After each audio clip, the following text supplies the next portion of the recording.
beaucoup mbokki STV nuyooti nañ leen di leen wax rek dal leen ak jàmm ci seen site internet di stv.com tey jii nag ñu ngi fii ñuy daje fi nga xamante ni moom moo nekk rek lii di point de presse bi nga xamante ni ñoom ñii di waa njiital Pastef ñoom ñu fas nañu ko yéene def rek ngir waxtaanee la nga xamante ni moom moo di tolluwaay réew mi ak nga xamante ni moom moo di seen leader nga xamante ni ñu ngi ko doon accuser fan yii nii lii di coowal viol ba saxoon sax démb ci fi nga xamante ni moom moo di këram ga ca Dakar cité kër góor gi gis nga li nga xamante ni xewoon na fa niki démb waaye loolee dafa daal de rek law ba nga xamante ni ci yenn gox yi ndax tey jii nii ñu ngi ñuy xamal ne fële ca Bignona ñu ngay yëngal waaye fi nga xamante ni nag moom moo ñu concerné ñor ni muy Louga dafa am xibaar bi nga xamante ni démb jub na fi muy rek kii di Mamadou Mamour Diallo te mu amoon ay contentieux ak ki nga xamante ni moom mooy jiital Pastef di Ousmane Sonko ba sax lii këram daal de fa lakk ñoom nag kenn ci rakkam yi mu ne woon ñii di waa Pastef ñoom ñoo ko def waaye loolee nag waa Pastef xaaruñu benn yoon ngir daal di koo weddi d'ailleurs sax loolu moom moo waral tey jii nii seen point de presse bi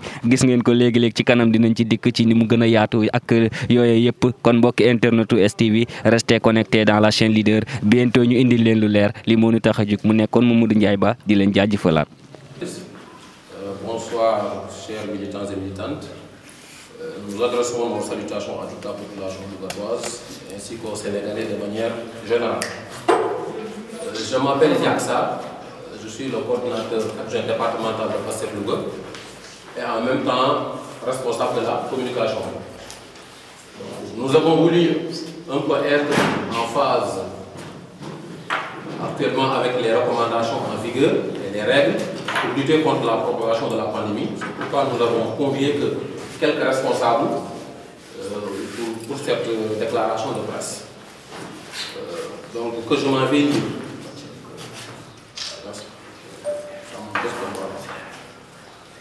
Donc, comme j'ai dit à l'entame de mon propos, donc en cette période de pandémie, nous souhaitons un prompt rétablissement aux malades et nous présentons nos condoléances aux familles éplorées. Les patriotes de Louga ont convié les journalistes à cette déclaration de presse pour dénoncer, fustiger et montrer notre indignation face à l'un des plus grands complots de l'histoire politique historique du Sénégal. En effet, l'honorable député, le président Ousmane Sonko, président du parti Pastef les Patriotes, est victime de la part du pouvoir de Macky Sall des persécutions, de violences depuis la création du parti Pastef les Patriotes. Nous pouvons énoncer quelques actes saillants de cette cabale contre notre leader, comme sa radiation de la fonction publique, le complot avorté sur le dossier des 94 milliards, pour ne citer que cela, car la liste est longue. Mais Allah a fait que notre leader, le président Ousmane Sonko et les Pastef sont sortis vainqueurs de ces confrontations. Mais depuis quelques jours, les Sénégalais assistent à un complot de grande envergure qui permettrait de mettre définitivement fin à la carrière politique du président Ousmane Sonko et qui tuerait du coup le projet de Pastef les Patriotes qui n'est pour l'instant qu'à sa phase totale. Et ceci, les patriotes ne sauraient l'accepter. Notre devise, qui est le don de soi pour la patrie, trouve alors du sens dans ces moments. C'est comme si en créant le Pastef, nous savions qu'il fallait passer par des moments de sacrifice pour instaurer notre vision pour le développement du Sénégal. Notre ambition en tant que parti politique est certes de conquérir le pouvoir, mais surtout de bâtir un Sénégal nouveau, imbu d'éthique, qui aime le travail et qui place la patrie au-dessus de tout. Les patriotes sont prêts à faire tout ce qui est nécessaire pour hisser ce pays, là où Mamadou Dia et Cheikh Anta Diop voulaient l'amener. Et nous ne doutons guère que nous réussirons ce projet avec celui que nous l'avons confié, en l'occurrence le président Ousmane Sonko. Nous refuserons catégoriquement, en utilisant tous les moyens possibles à notre disposition pour protéger le président Ousmane Sonko, afin qu'il ne soit pas liquidé comme ses vaillants prédécesseurs. Et tous les Sénégalais savent que le président Sonko est différent du type de leader que le président Macky Sall et ses sbires veulent faire croire aux Sénégalais. L'honorable député Ousmane Sonko est blanc comme neige et sa personne ne peut sortir de la tête des Sénégalais. Les patriotes résisteront à cette forfaiture au prix de leur vie s'il le faut. Et nous demandons à tous les Sénégalais de refuser que notre pays soit transformé en une république bananière, en une dictature avec un apprenti despote à la tête. Les patriotes de Louga répondent présents à l'appel du président Ousmane Sonko. Voilà, donc c'est la petite déclaration que j'avais à faire en français. Et M. Thiam va essayer de faire un petit résumé en wolof de la situation. Merci.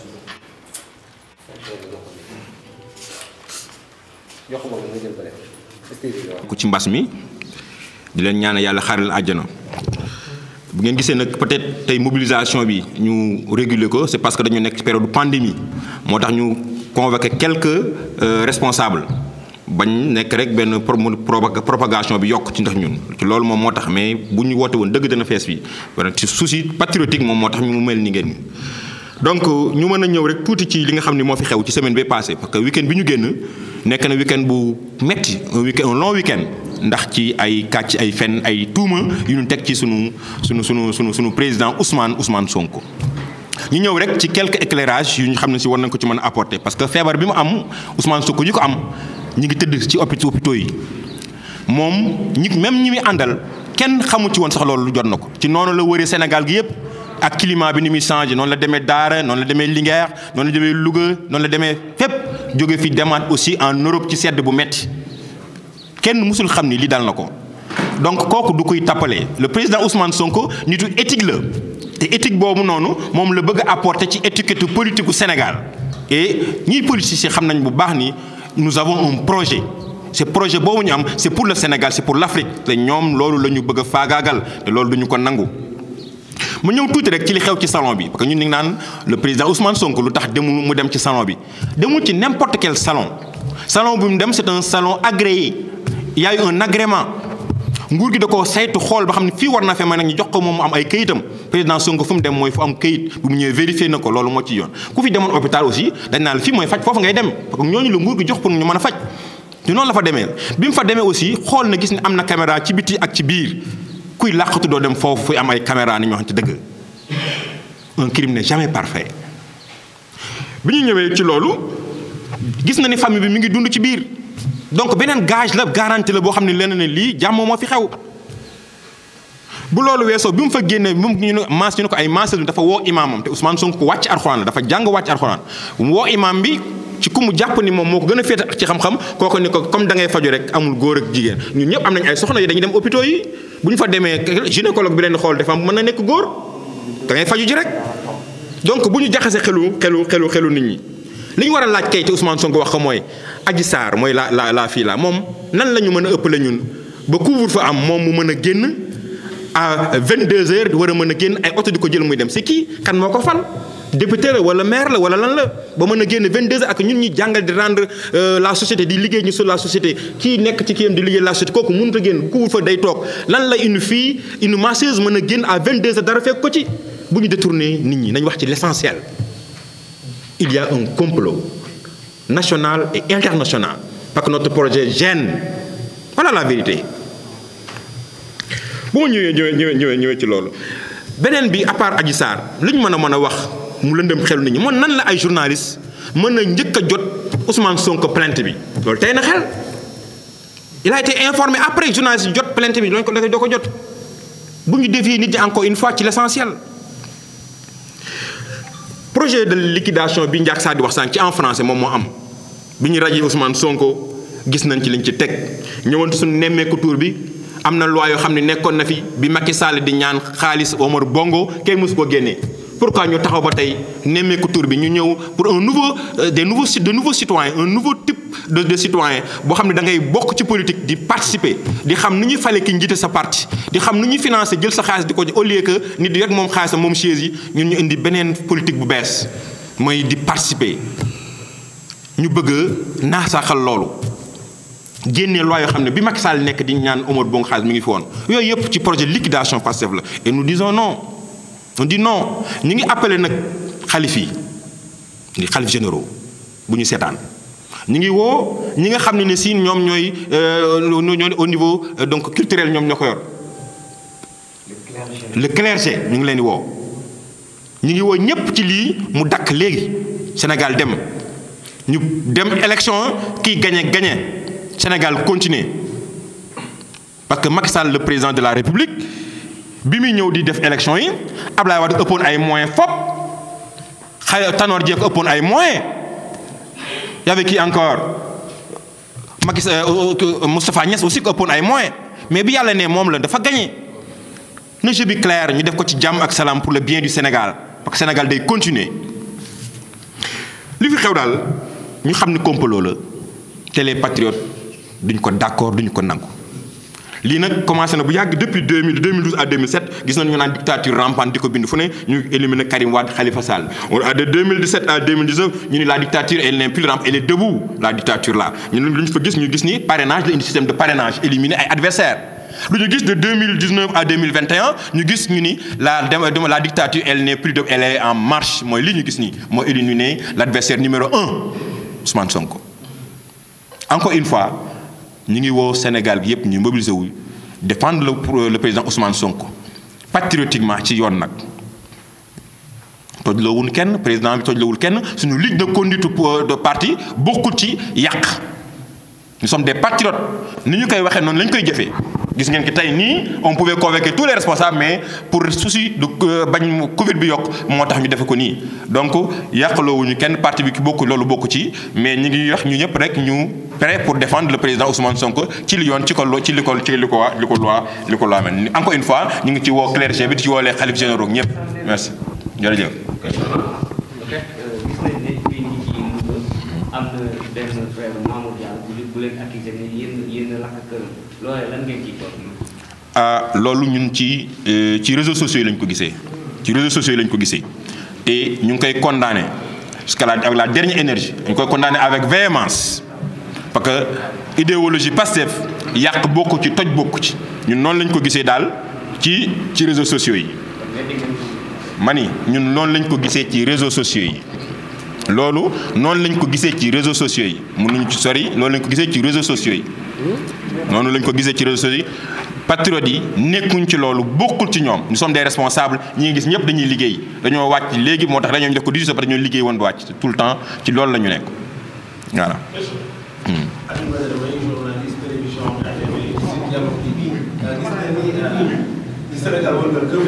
ñu ci ëpp ci patriote yi.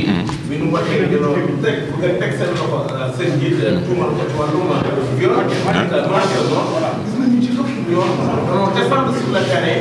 maanaam ñu gàllankoor bu nga xam ne ñoo koy takk leen ñu fi amee. pourquoi région bu Louga ñi fi nekk ngànkal fi waa Pastef ñoom ñu jël maanaam dynamique bi jël def benn point de presse woote de manière apaisée et de manière formelle question bu njëkk bi boobu la. deuxième question bi tamit gis nañ ni seen njiit bi muy def déclaration avant-hier doon def benn point de presse yëkkati na ay kàddu ne lu mu jaral nguur gi nanu ko jaral est-ce que jàpp leen ni loolu da doon woote incitation à la violence.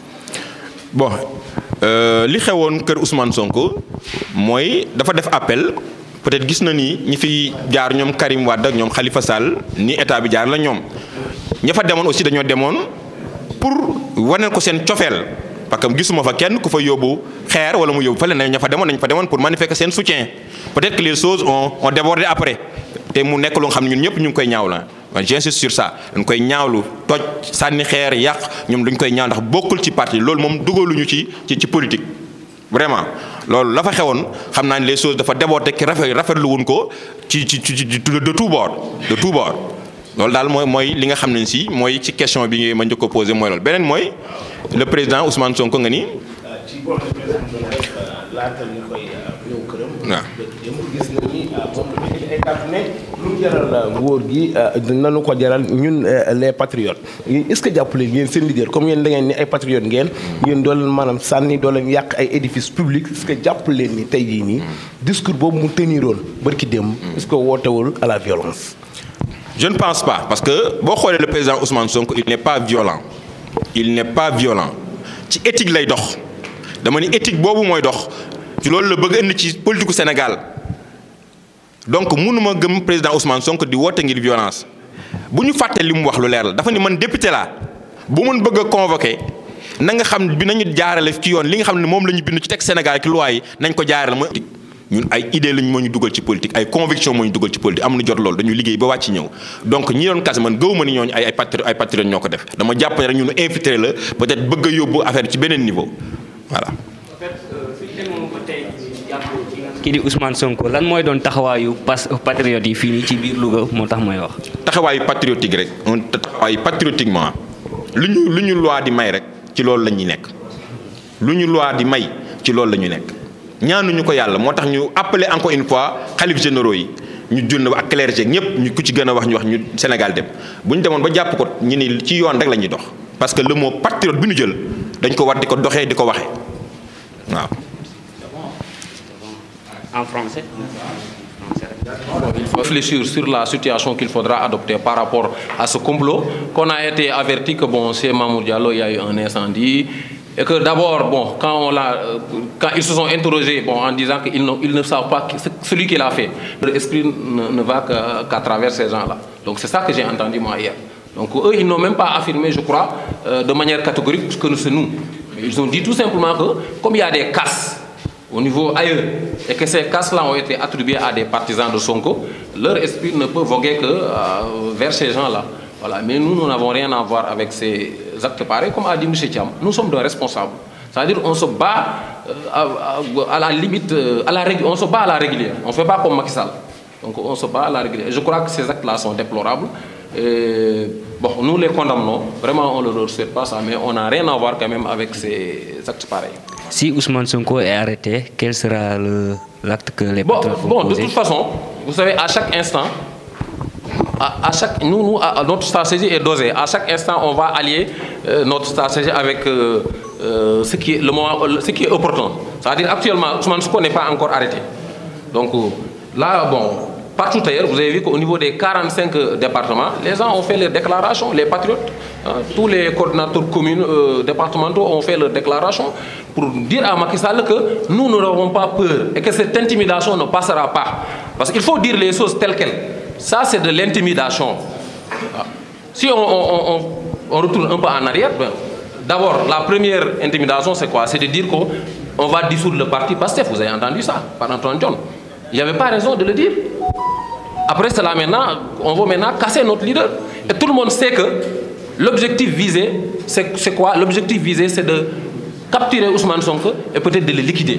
Parce qu'il faut dire les choses telles quelles. Nous n'avons pas peur. On sait que le dessein de l'État, c'est de nuire à Ousmane Sonko. Et là, il faut dire les choses de manière très claire. Les patriotes n'accepteront pas cela. Nous allons adopter l'attitude nécessaire pour parer à cela.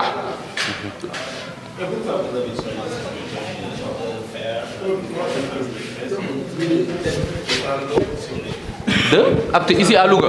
Non, j'ai dit qu'actuellement ici à Louga, c'est ça l'activité qui s'y est. Pour nous, c'est ça. On doit parler aux populations lougatoises, parler aussi aux patriotes. Parce qu'à travers votre canal aussi, vos canaux, on est en mesure de parler aux patriotes et de leur préparer. Donc c'est ça. Donc on leur dit, soyez prêts, comme le président Sonko a dit. Et maintenant, nous savons aussi que le combat ne fait que démarrer. Actuellement, le combat ne fait que démarrer. Parce que tout le monde connaît Macky Sall. Il ne va pas lâcher prise. Mais nous aussi, on est en train de lui montrer notre détermination que nous aussi, on ne va pas lâcher prise. Voilà. Est-ce que les patriotes vont pas détruire des édifices publics à la loi des changements et orangerie, y compris aussi les stations? Bon, moi, je n'étais pas à Dakar. Donc, il y a certains quand même, trucs, je ne peux pas donner des affirmations là-dessus. Ce que je sais, c'est que d'abord, pour ce qui s'est passé au niveau de la cité Gorgui, quand même, je crois que la responsabilité, on doit imputer ça aux forces de l'ordre. Parce que les patriotes, ils étaient partis pour manifester leur soutien à leur leader, ce qui est tout à fait normal. Mais c'est les forces de l'ordre qui les ont trouvés là-bas, qui ont commencé à les disperser, à jeter des grenades lacrymogènes. Et là, ils ont commencé à riposter. Donc c'est ça qui s'est passé. Ils étaient même infiltrés aussi en plus. Je crois que vous avez entendu Abbas Fall, le coordinateur de Dakar, apporter des éclaircissements là-dessus. Dire qu'ils ont été infiltrés. Voilà, donc c'est ça. Et ça, on ne peut pas amputer cette responsabilité-là aux patriotes. Maintenant, on a le droit aussi de résister. La résistance, ça, c'est un droit. Voilà. Mais nous, on ne cautionne pas quand même des actes de vandalisme et de saccage. Mais on va faire savoir à l'opinion qu'on est prêt à résister, comme l'a dit le président Ousmane Sonko. Son discours est retentissant et ça, tous les patriotes l'ont en fait, quelque sorte, ingéré. Donc on est prêt à répondre prêt à l'appel du président Ousmane Sonko. Voilà.